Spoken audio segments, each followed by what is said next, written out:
السلام علیکم دوستو۔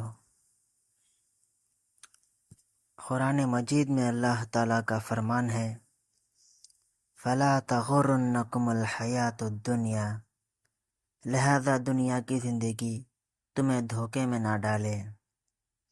دوستو، یہ زندگی بہت مختصر ہوتی ہے، چاہے جتنی بھی طویل نظر آئے۔ نوح علیہ السلام سے پوچھا گیا کہ آپ نے یہ لکڑیوں کا گھر کیوں بنایا ہے؟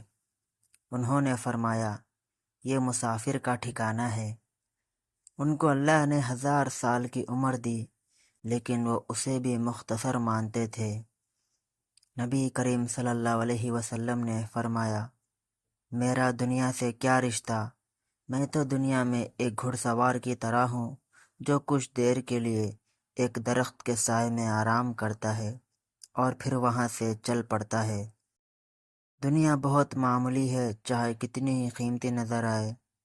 اگر یہ اللہ کے نزدیک مکھی کے ایک پر کے برابر بھی حیثیت رکھتی تو اللہ اس سے کبھی کسی کافر کو سیراب نہیں کرتا۔ یہ مٹ جانے والی ہے، چاہے تم اسے باقی رہنے والی سمجھتے رہو۔ خلیفہ منصور نے ربیع سے کہا، اگر موت نہ ہوتی تو زندگی کتنی خوشگوار رہتی۔ ربیع نے کہا، دنیا کی خوشگواری موت ہی سے قائم ہے۔ منصور نے کہا، وہ کیسے؟ ربیع نے فرمایا، اگر موت نہ ہوتی تو خلافت تم تک نہ پہنچ پاتی۔